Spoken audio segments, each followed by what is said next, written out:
Assalamualaikum warahmatullahi wabarakatuh. Ya, baik nak, Ibu lanjutkan materi yang lalu, yang sekarang yang terakhir ya, mengenai sumber daya laut. Apa itu sumber daya? Oke, sumber berarti kekuatan yang ada di laut. Tahu kan kamu laut yang selama itu airnya yang begitu berlimpah, yang banyak, tapi ada hasil sumber daya laut ya, bukan hanya ikan, tetapi sumber daya alam yang bisa dapat diperbaharui dan tidak dapat diperbaharui di sana. Nah, di sini apa sih potensi itu? Sumber daya kelautan berarti seluruh perairan di Indonesia mempunyai potensi mineral. Ya, di sana ada yang namanya laut yang sangat luas, yang besar. Wilayah laut Indonesia itu juga hanya akan sumber daya kaya akan sumber daya mineral. Misalnya apa sumber daya mineral? Ada emas, perak, timah, mangan, kemudian pasir, kuarsa, dan seterusnya. Ya, jadi nggak bisa sebutkan satu-satu karena lebih banyak sumber daya laut. Nah, di sini ada lagi yang punya potensial di laut. Ada migas dan non migas. Ya, potensi laut itu bukan hanya ikan yang kamu sering lihat, rumput laut, kemudian sampai potensi sumber daya alam kelautan yang lainnya. Yang di sini di Indonesia sumber daya kekayaan laut beragam, ada energi, ada mineralnya. Nah, contohnya sebagai berikut potensi sumber daya alam laut. Misalnya, 1, pengolahan perikanan.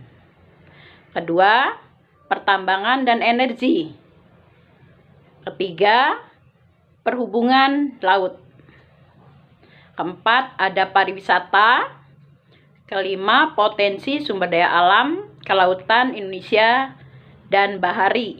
Terakhir, pengolahan sumber daya laut di Indonesia.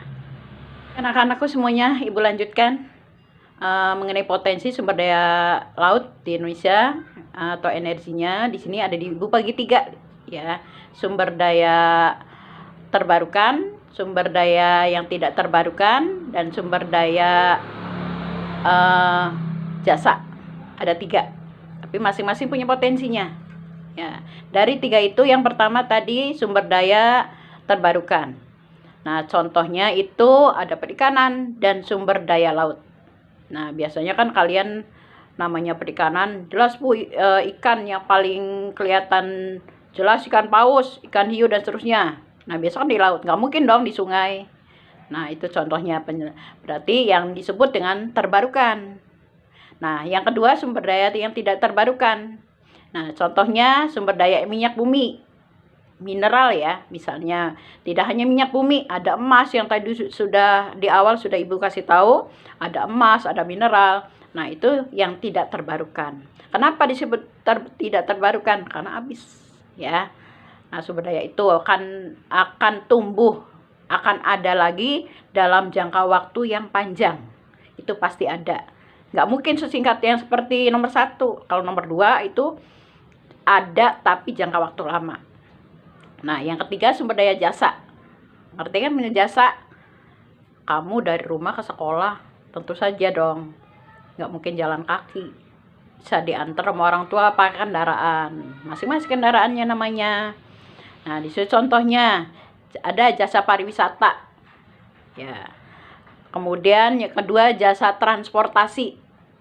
Yang tadi Ibu contohkan jasa transportasi. Bu, saya diantar kendaraan bermotor. Saya mobil. Nah, itu namanya jasa transportasi. Yang satu lagi jasa industri atau kemaritiman. Nah, itu dari 3 macam contoh dari fungsi potensi jasa yang ada di Indonesia. Jadi ada manfaatnya. Nah, sesuaikan dengan potensinya di sini sesuai dengan bidangnya masing-masing. Ya, sesuai dengan bidangnya, makanya manfaatnya bagi yang sesuai dengan bidangnya. Kayak Ibu nih, misalnya di bidang jasa. Ya kan, ada hasilnya. Ya, jasanya jasa apa dulu? Ada jasa seorang guru, ada transportasi, ada transportasi kan macam-macam. Ya, ada di darat, laut, udara. Nah, itu macam-macam. Ya, jadi di sini materi Ibu mengenai sumber daya yang ada di laut. Ternyata kekuatan yang ada di bumi kita ini tidak hanya di darat, di laut pun ada. Asalkan kita sebagai manusia bersyukur pada Allah, supaya kita menikmati hasil yang diberikan Allah dengan sebaik-baiknya, dan kita mempergunakannya sebaik mungkin supaya hasilnya juga bagus. Baik, anak-anakku semuanya, kita lanjutkan. Sini ada manfaat laut. Ya, selama ini manfaat laut sudah kita rasakan bersama. Tidak hanya ikan, tidak hanya airnya. Nah, di sini Ibu memberikan penjelasan sumber atau manfaat laut.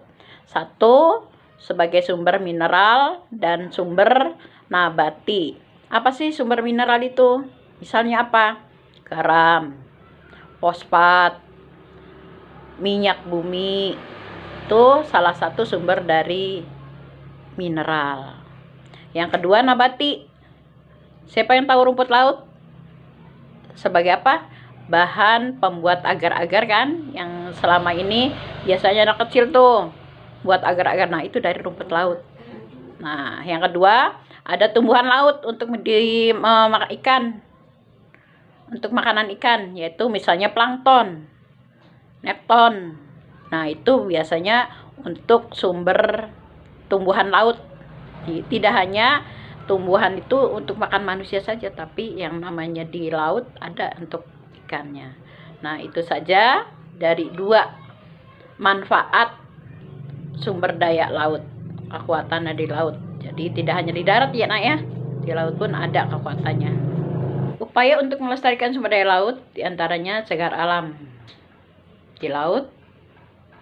Yang kedua, suaka alam laut. Yang ketiga, JEE. Apa itu JEE? Waktu SMP kalian sudah pernah mendengar dan dipelajari. JEE adalah zona ekonomi eksklusif. Batas laut dari negara kita ke negara lain. Itu JEE. Khususnya di laut. Yang keempat adalah pengambilan mineral dari pantai.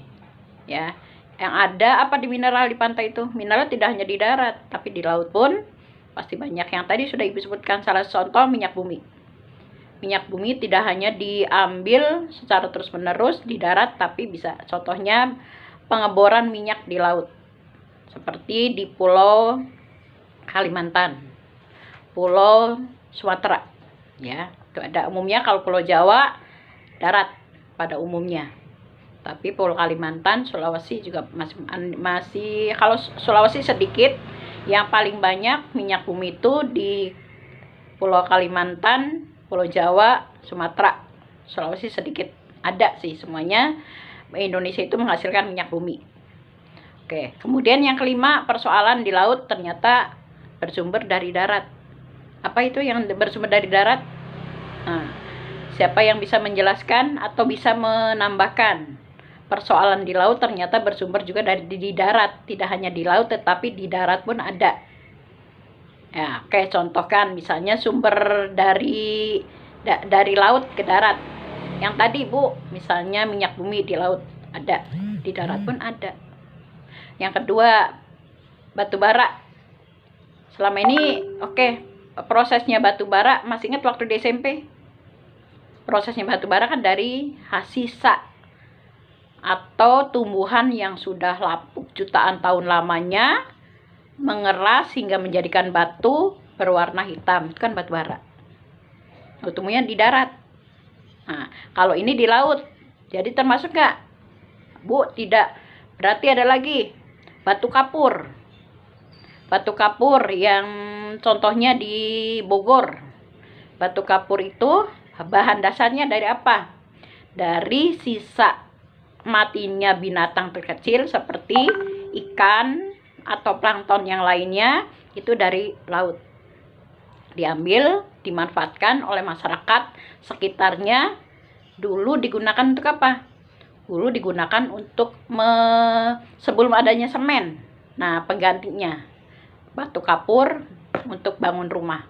Tapi sekarang sudah tidak dimanfaatkan lagi karena sudah adanya yang namanya semen, ya. Nah, itu jadi pemanfaatannya. Kemudian kenapa sih dikatakan akuarium samudra ini? Akuarium kan kamu lihat, akuarium berarti tempat penampungan ikan. Tidak hanya ikan kecil aja, umumnya kita kalau di darat kan ikan kecil. Ya, tapi namanya samudra kan laut yang paling luas. Bukan luas, tapi yang paling luas. Ya, itu namanya samudra. Contohnya samudra Indonesia. Samudra Pasifik yang paling dalam. Ya, nah itu contohnya. Itu tempat penyimpanan atau berkumpulnya binatang yang ada di laut, makanya disebut akuarium laut. Kalau misalnya akuarium ada isinya orang, ya bukan hidup di laut dong. Kalau orang hidupnya di darat, hanya sebagai tempat perlindungan aja ya. Makanya sini kenapa dikatakan akuarium laut di samudra, tempat penyimpanan atau hidupnya ikan yang ada di laut atau samudra. Laut adalah laut yang paling luas disebut samudra. Oke, itu saja ya. Jadi ada upaya untuk melestarikan daya laut, berarti ada 6: cagar alam, suaka alam, JE, pengambilan mineral, persoalan di laut, dan satu lagi adanya akuarium. Ya, jelas ya. Oke, Ibu lanjutkan yang lagi. Ada nggak ancamannya terhadap sumber daya laut? Ada 2 diantaranya, sedimentasi, pencemaran. Nah, inilah yang menjadi masalah bagi masyarakat, khususnya Indonesia ini, yang paling, karena lautnya paling luas, berarti pencemarannya. Nah, pencemaran biasanya akibat ulah manusia yang tidak bertanggung jawab. Contohnya nih, pencemaran gampang. Para nahkoda membawa kapalnya mengisi bahan bakar, membuang bahan bakar, sampah dan sebagainya, dibuang ke laut. Tidak ada tempat sampah, gampang buang. Nah, akibatnya ya tidak hanya buang sampahnya, tapi ada oli, buang dan seterusnya. Nah, itu pencemaran. Akibatnya apa? Di laut berkurang. Kalau dalam jangka waktu singkat, dekat. Dalam jangka waktu lama, karena nelayan tidak hanya satu, lebih dari puluhan. Nah, sedangkan sini sumber daya laut terus menerus, akibatnya terjadi pencemaran. Jadi akibat pencemaran di sini bisa jadi dampaknya pada seisi laut, seperti ikan, barang tambang, dan rumput lautnya pun kalau sudah ada pencemaran ini. Nah, yang kedua, degradasi habitat. Habitat laut di sini paling gampang ikan. Ya. Kalau kamu ngelihat ambil ikan, Bu, contohnya ikan yang ada di laut yang paling gampang deh, yang sering kamu ucapkan, ikan apa? Nah, terus kamu ambil ikan itu dibawa ke daratan sebagai hiasan. Nah, terus gimana selanjutnya? Harusnya seperti apa? Kalau habitat umumnya di laut kemudian dihabiskan, akibatnya seperti apa? Nah, sama di darat nih. Kalau misalnya di darat kurang terjadinya adanya pergantian, akibatnya degradasi juga. Jadi degradasi itu tidak hanya habitat di laut, tapi di darat pun ada.